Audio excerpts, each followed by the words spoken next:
and welcome back to our Save a Seat series here on Patreon, where we dig deeper with our contributors, friends of more, about their perspectives. This month we are doing a series on disabilities, equity, and inclusion.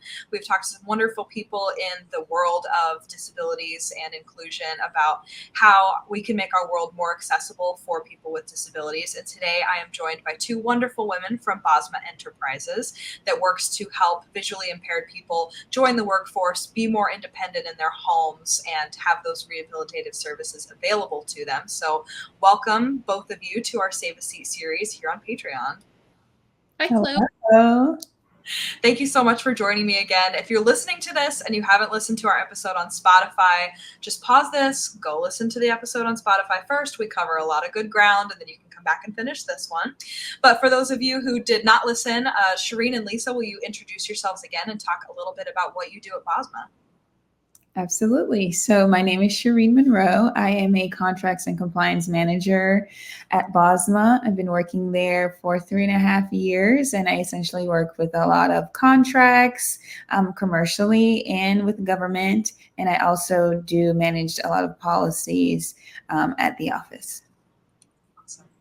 And I am Lisa Pace. I'm the Executive Vice President at Bosma Enterprises, and I work with the External Affairs team. So that would include our statewide programs, our business development and sales, marketing, PR, and communication, and I dabble a little bit in public policy and customer service. Amazing. Well, thank you both so much for joining me again.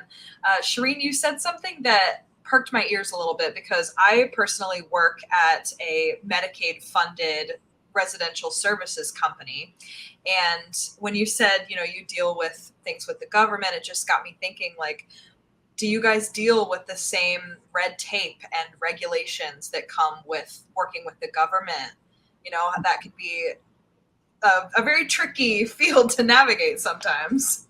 It is. We still deal with the same red tape, a lot of regulations. You really have to kind of go to the T with how it is. I mean, just in the 3.5 years, I've learned that when you're working with the government, there's a lot more regulations, a lot more rules. You have to follow this, you have to follow that. Versus commercially, you have a bit more wiggle room. It's not as strict, and you can cut through the red tape a bit depending on what it is. But for the government, it's yes or no. There's no gray area. It's just how it is. And they can make changes, at the drop of a hat, and there's Absolutely. just nothing you can do about it. You just have to follow the guidelines. Yep, got to move quickly and follow. Right.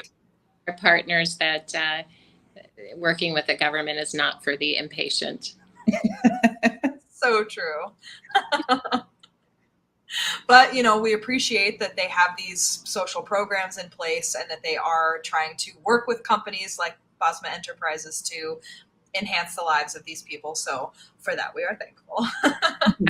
The Ability One program, which is the program that we predominantly work with in the government, is a fantastic program.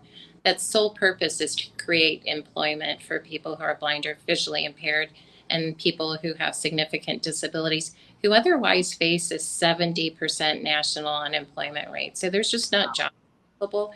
And this program leverages the procurement that the government would go out and get products and services anyway to create this vital employment that leads to independence for people. Right. And, it sounds like meaningful employment as well, instead of just like the jobs that you often think of when you think of people with disabilities in the workforce. Like, every job is valuable, and I'm, not discounting any job that someone with disabilities would get. But, when you think of it, you're thinking like bagging groceries at the grocery store, or, hanging up clothes at the Goodwill for pennies. And it sounds like, these programs are helping people find more meaningful jobs and reintegrate into the jobs that maybe they were even doing before, like you'd mentioned in the previous episode. We really want to provide that full range of employment. There are some people that are absolutely happy sort of doing something that's a repetitive task, and want to do that or satisfied doing that, but we're really committed to training for disability. So we're always offering those opportunities for people to develop And people love working here. Yesterday, we just celebrated an employee that's been here for 50 years. Wow. That's so amazing. It is. It really. It's hard for me to wrap my head around that kind of time. And in fact, we just went over our strategic plan results, and in the fourth quarter of our fiscal year last year, we had 0 voluntary turnover. So Wow. people love working here. Yeah, that's clear. That's amazing. Well, my first question for you, posing for you in this Dig Deeper series, would be, what tools has Bosma identified as you've gone on this decades-long journey to help these folks thrive, both professionally and personally in work environments?